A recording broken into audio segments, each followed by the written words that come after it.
I grew up in a neighborhood that wasn't dangerous, but it wasn't the kind of place where people left their doors unlocked.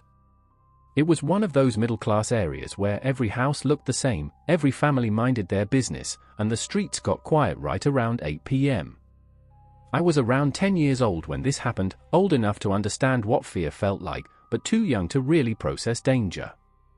It's a memory that still creeps into my mind sometimes, especially when I'm alone at night. My room was on the first floor at the very back of the house, with one window facing the backyard. My parents liked it because it got sunlight in the mornings. I hated it because the backyard was always dark, even with the porch light on.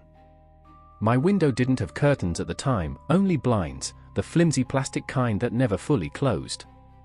No matter how you adjusted them, there was always a thin line you could see through.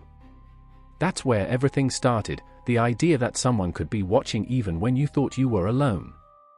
It was early winter when the first weird thing happened. I remember because the air outside was cold enough that the windows fogged a little from the heater running inside. I was lying in bed, flipping through some picture book, when I heard something tap on the glass. I froze. It wasn't a loud knock, just a tiny, quick tick, like someone's nail tapping lightly. At first, I told myself it was a branch or maybe a bug hitting the window, but then it happened again. Tick, tick, tick. Same rhythm. Same sound. I got out of bed, walked over slowly, and lifted one of the blinds with one finger. Nothing. Just the dark backyard, the faint glow from the streetlights, and our old wooden fence. Still, something felt wrong.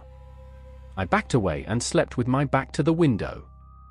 I told my mom the next morning, but she brushed it off. Probably a tree branch, she said. The problem was, there weren't any trees near my window. A few nights later, it happened again, only this time the tapping didn't stop.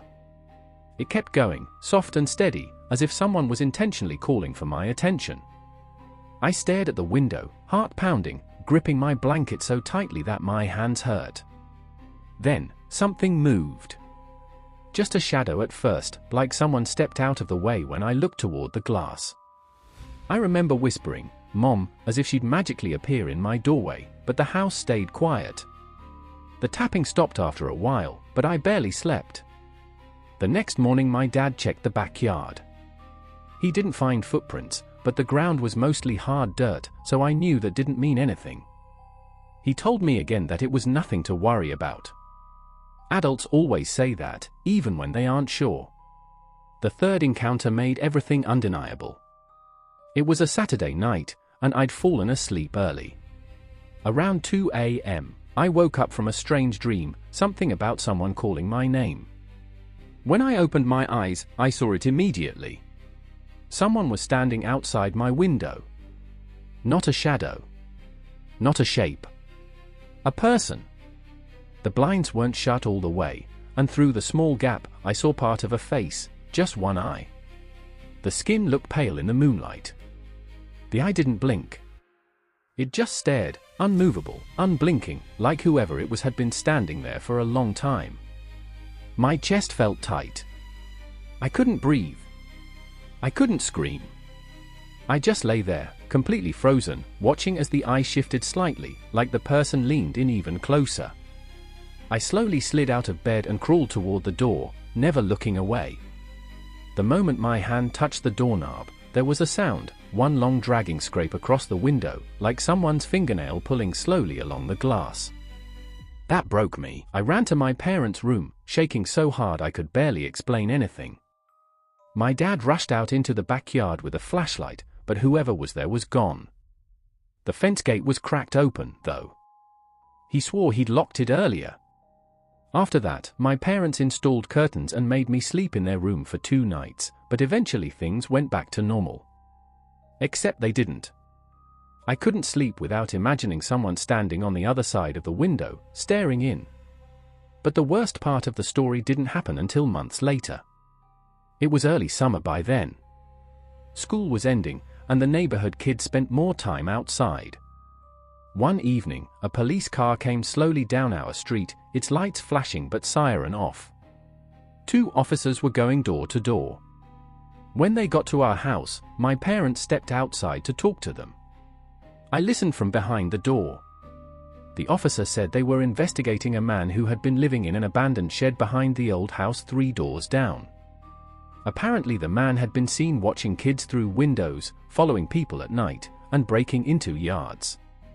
The last owner of that house kept the shed locked, but after they moved out, the lock broke off.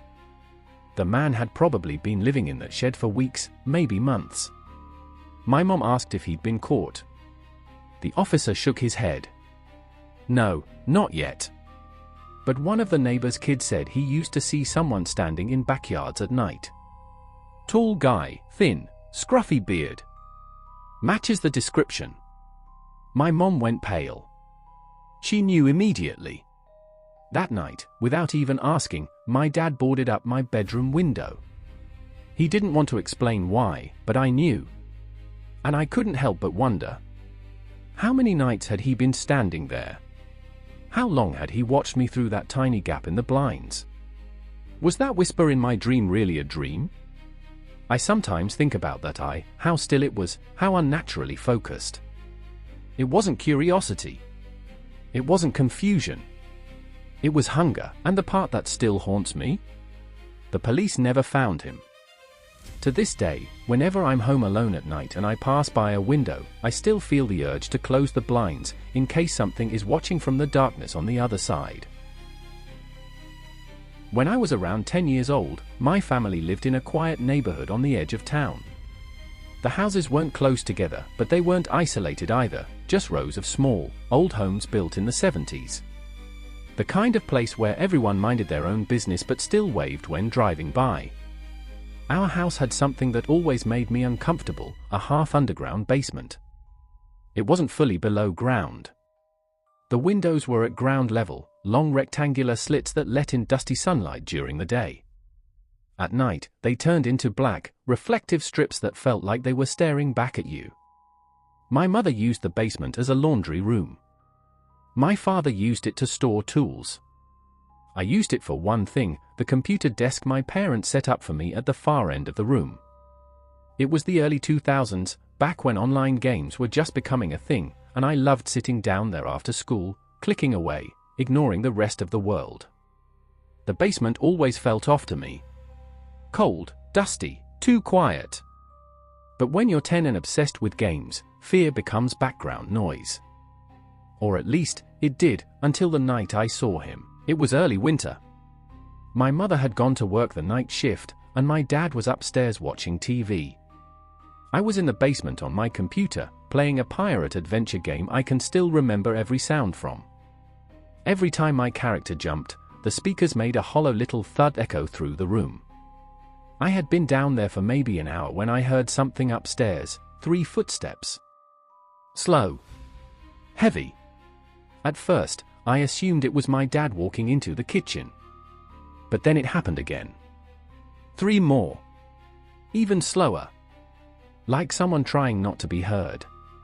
I paused the game and listened. Nothing. Annoyed but trying to act brave, I went back to playing. My screen was bright enough to light up my face, and everything else behind me was pitch black except for the furnace light humming in the far corner. At some point, I died in the game and leaned back in frustration. That's when I saw it. In the reflection of my computer screen, faint but unmistakable, was a face. A pale face. Pressed against the basement window. I froze so completely that my hand went numb on the mouse. I didn't blink. I didn't breathe. I just stared at the reflection. At first I thought my eyes were playing tricks on me. The face didn't move. It didn't blink. It didn't shift. It just stared downward toward me, angled as if someone was lying on their stomach outside, head pressed to the glass. Then, slowly, the shape pulled away. Not suddenly. Not like an animal startled. But like a person who had been watching for a long time. And was now retreating carefully so they wouldn't be seen. My throat went dry.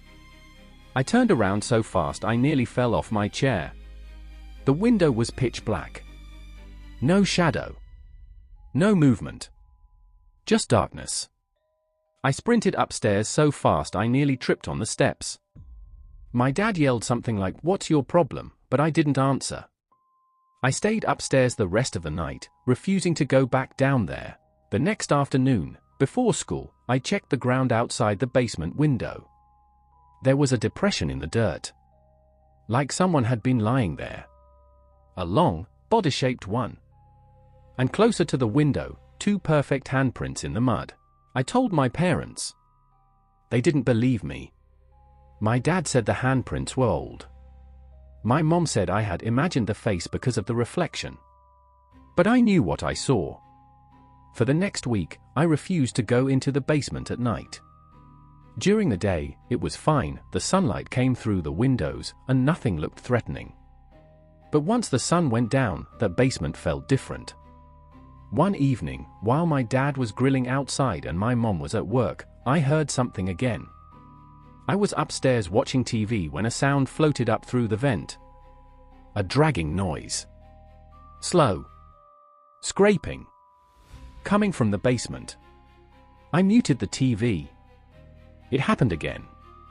A long, rough scrape, like something hard sliding across concrete.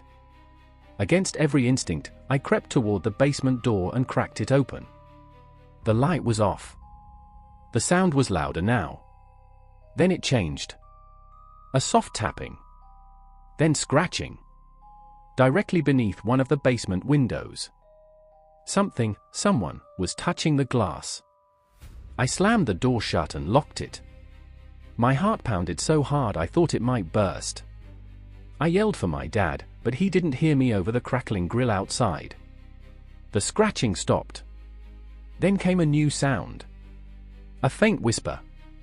A breathy, shaky whisper seeping up through the vent like cold air. I couldn't make out the words. But it was a voice. A man's voice. That was the first night I couldn't sleep. 2 nights later, everything escalated. My parents were sleeping.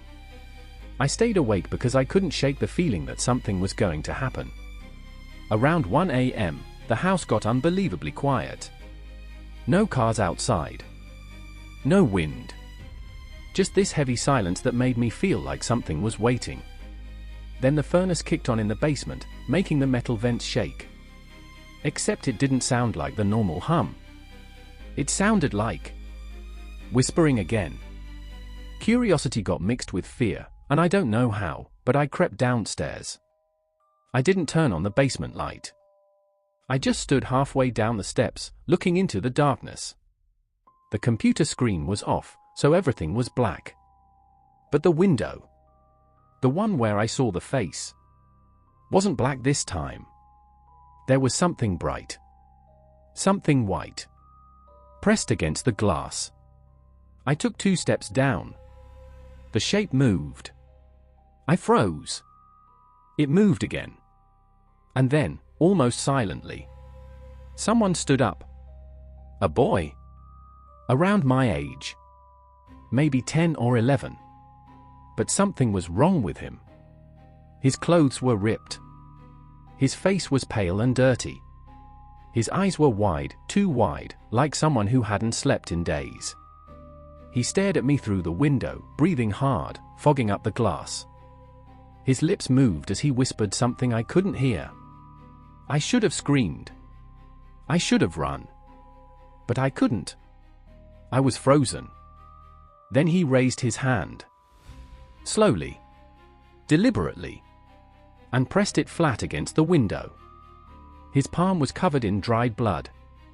I staggered back, tripping on the steps, crashing into the wall. When I looked again, the boy was gone. I bolted upstairs and locked myself in my room, shaking so violently I could barely breathe. The next morning, I showed my dad the prints on the glass. He saw them this time. But when he went outside, the dirt was undisturbed. As if no one had walked there at all. That terrified me even more. Weeks passed. I never saw him again. But the fear stayed. Sometimes at night I'd hear footsteps outside the house, or feel like someone was watching from the yard. We moved out the following year. I didn't learn the truth until almost a decade later, when I saw a post in a local community group online. A boy my age had gone missing from 2 streets over during the winter. I saw the face in the window. His last known location? Near the wooded path behind our neighborhood, the same area right behind our basement windows. They never found him. Not a body. Not a trace. But the timeline matched. The geography matched. The size matched. The age matched. And worst of all, the photo they posted of him? He looked exactly like the boy I saw standing outside my basement window. I grew up in a small, quiet town where nothing ever really happened. The kind of place where neighbors knew each other by name, where kids rode their bikes until sunset, and where my parents believed nothing bad could happen. We lived in a modest 2-story house with a basement, unfinished, concrete floors, a boiler that groaned every night, old boxes stacked in corners, the usual thing. My parents used it for storage, but to me, at 8 years old, it was a place I avoided as much as I possibly could. Something about the air down there felt heavy, stale, like it belonged to another life. When you stood at the bottom of the stairs, you'd feel this cold draft from the small rectangular window near the ceiling. It was the only window in the basement, and it faced the side of the yard where thick bushes grew around it, making it nearly impossible to see through from the outside. At least, that's what I thought. One evening, when I was around 8 or 9, my mother asked me to go downstairs and bring up an old box of Christmas decorations. It was early winter, around 6 p.m., when everything outside was already pitch black. I remember standing at the top of the basement stairs and just staring down into the darkness. The basement light flickered a little, humming as it warmed up. I didn't want to go. I couldn't explain it. The basement had never actually scared me before, it just felt wrong sometimes. But that night something felt different. Heavier. My mom called out again, and I forced myself to go. As I walked down the stairs, I felt that cold draft stronger than ever, like someone had opened a door. I grabbed the box she wanted, turned around, and froze. Because the basement light was dim, I hadn't noticed it before, but now I could see it clearly. There were footprints in the dust. Not shoe prints. Not boots. Bare feet. Tiny ones. Like a child's. I remember staring at them, tracing where they led. They came from the far corner of the basement, right under the small window, and stopped almost directly behind where I had been standing seconds earlier. I dropped the box. The sound echoed through the house and my mom shouted, asking if I was okay, but my voice refused to work. Instead, I backed up slowly toward the stairs, eyes glued to the footprints. And something else, something worse, became clear. The footprints weren't dusty like they should have been. They were smudged, dark, damp. As if whoever made them had stepped in mud. Or water. Or something else. My heart hammered in my chest as I booked it upstairs, leaving the box and everything behind. I slammed the basement door shut. My mom yelled at me for being dramatic, but I didn't care. I just knew something was wrong down there. For the next few days, I avoided the basement as much as possible. My dad eventually went down there to look and said the footprints were probably mine from a long time ago. But I knew they weren't, my feet weren't that small anymore, and these weren't shaped like my feet anyway. A week passed. Then another. I slowly forgot the incident. Childhood fear fades quickly. Then came the night I found out the truth. It was around 2 a.m. when I woke up to a soft tapping noise. I thought it was branches against the house, but the sound wasn't coming from my window. It was coming from the floor. Specifically, from the vent near my bed, the one connected to the basement air duct. Tap. Tap. Tap. Soft. Deliberate. Like fingernails. I sat up, frozen, staring at the vent. The tapping stopped. Then the sound changed, like breathing. Shallow, wheezing breathing, coming from deep inside the vent shaft. I jumped out of bed and ran to my parents' room, crying. My dad checked the basement, found nothing, and told me it was probably the house settling. But I knew breathing when I heard it. The next day, I begged my parents to let me sleep in their room. That night, the tapping didn't happen. But the night after, it did. Louder. More frantic. Like someone trying to get my attention. One night, about a week later, my curiosity got the better of me. Instead of running away, I quietly crawled toward the vent and put my ear close. At first, there was nothing. No tapping. No breathing. No movement. Then, suddenly, a voice. A whisper. Soft. Hoarse. Right on the other side. "I can see you." I screamed. My parents burst in, turned on all the lights, and I was hysterical. My dad opened the vent to show me nothing was inside. He went into the basement yet again, but this time he came up looking tense. I asked what he saw. He said nothing, too quickly. But he locked the basement door that night. The first time he ever did. 2 days later, everything made sense. It was early morning when police cars filled our street. My parents went outside to talk to officers, but I stayed inside, staring from the window. I saw officers leading a boy, maybe 7 or 8, out of the bushes near our house. A boy with no shoes. A boy covered in dirt. A boy who looked exactly the size of the footprints in our basement. Later, I learned he had run away from a nearby home where he was being kept by someone who wasn't supposed to have him.